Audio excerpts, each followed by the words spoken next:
I want you to think about a number. Any number. Pick one. Hold it in your mind. Now, what do you think the average annual salary in the United States is? Here's what research tells us. If I asked that question after showing you the number 25,000, your estimate would be lower than if I showed you 150,000 first. Even if the numbers were completely random. Even if you knew they were random. Even if I told you they had no relationship whatsoever to the answer. The first number you see changes the number you think. Every time. In virtually everyone. This is called anchoring bias, and it is almost certainly costing you money right now in ways you have never attributed to it. Elena had been renting for 8 years. At 36, she finally had the down payment. She knew the neighborhood she wanted. She knew her budget ceiling, $420,000. She had run the numbers carefully. She was prepared. The first house she viewed was listed at $485,000. Too expensive. She knew that immediately. The agent showed her through anyway. It was beautiful. Renovated kitchen. South-facing garden. The kind of light that makes everything feel possible. She didn't make an offer. It was above budget. She moved on. The second house was listed at $430,000. A good house. Solid neighborhood. Slightly smaller. She made an offer at $418,000, and it was accepted. Elena felt like she'd won. She had come in under budget, just barely. She had moved quickly and decisively. She was pleased with herself. 6 months later, talking with a financial advisor during a routine review, she described her purchase. The advisor pulled recent comparable sales in the neighborhood. Similar houses had been selling for $385,000 to $398,000. Elena had paid $20,000 to $33,000 above market rate. Not because she was uninformed, not because she had been deceived, because the first house she viewed, the one she never even considered buying, had silently set the number against which she measured everything that followed. The $485,000 listing was the anchor. Elena had consciously rejected it, but her brain had stored the number and used it, without asking permission, to calibrate every price she evaluated after it. That is anchoring bias at work. And unlike most cognitive biases, it doesn't require emotional investment or poor information to operate. It works on informed, careful, rational people. It worked on Elena. And unless you know exactly how to counter it, it will work on you too. In 1974, 5 years before the loss aversion research we covered in the first video of this series, Daniel Kahneman and Amos Tversky ran an experiment that most economists of the time simply refused to believe. They spun a roulette wheel in front of participants. The wheel was rigged to land on either 10 or 65. The participants knew the wheel was random. They watched it spin. They saw where it landed. Then they were asked, what percentage of African countries are in the United Nations? The people who saw the wheel land on 65 gave significantly higher estimates than the people who saw it land on 10. A completely random number from a spinning wheel in an unrelated context that they knew was meaningless measurably shifted their answer to a factual question.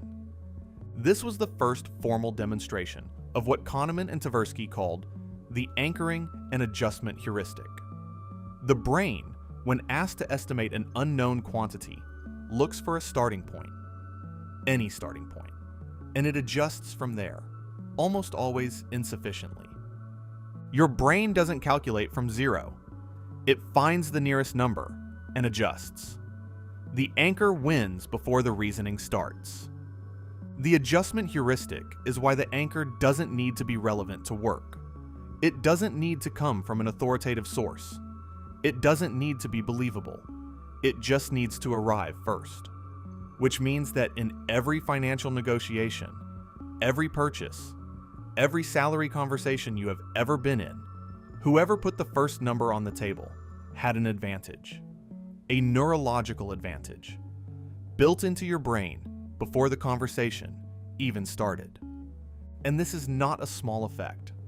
Studies across salary negotiations, real estate transactions, legal settlements, and retail pricing consistently show anchoring influencing outcomes by 10 to 30%. On a house purchase, a salary negotiation, or an investment decision, that is not a rounding error. That is tens of thousands of dollars.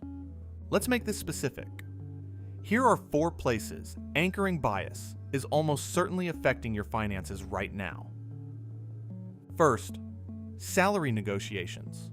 Research from Columbia Business School found that whoever names the first number in a salary negotiation sets the anchor, and the final outcome clusters around it, regardless of which side named it. If you wait for an employer to make the first offer, you are handing them the anchor. If you name a number first and name it high, you shift the entire negotiation in your favor before a single point has been argued. The adjustment almost never fully escapes the gravity of the first number. Second, retail pricing. The crossed out price above the sale price is an anchor. The was $299, now $199. Label exists entirely to make $199 feel like a win, not to inform you what the item is worth. Retailers know that a high original price creates a reference point against which the sale price feels like a saving. The crossed out number is not historical fact. It is a psychological instrument, and it works on almost everyone, almost every time. Third, investment reference prices. When you buy a stock at $80, that price becomes your anchor. Every future movement is measured against it, not against what the stock is actually worth today. This is why investors hold losing positions too long. Selling at $55 feels like losing $25, even if $55 is exactly what the stock is worth right now.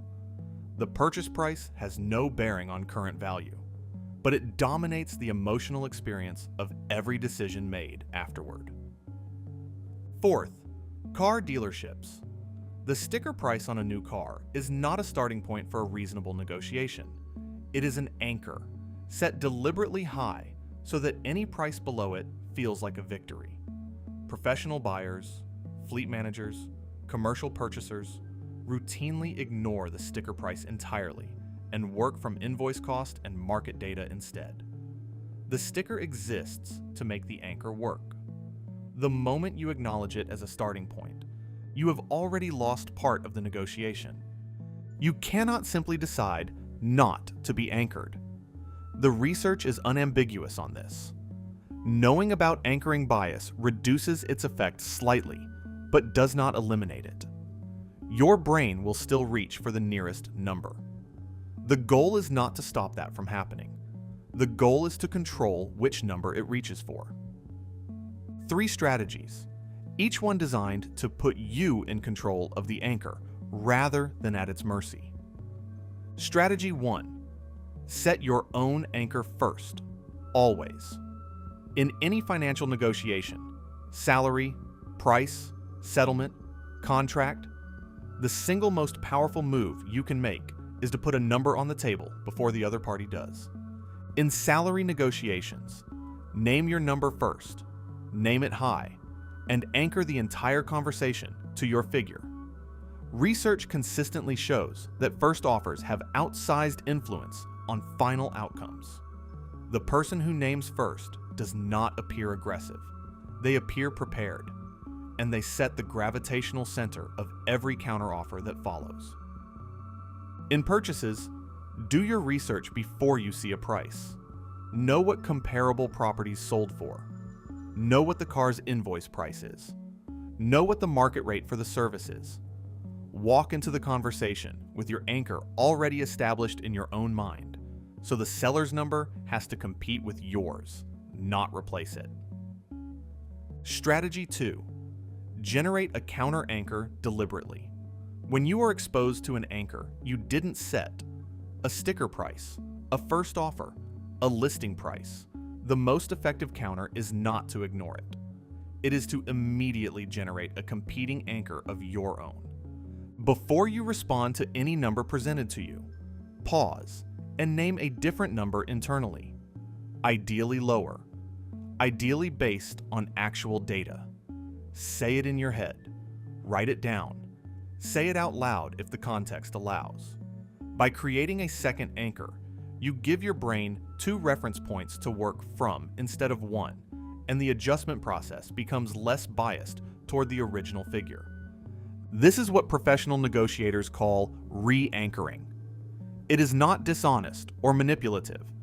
It is simply refusing to let the first number in the room be the only number in the room. Strategy 3.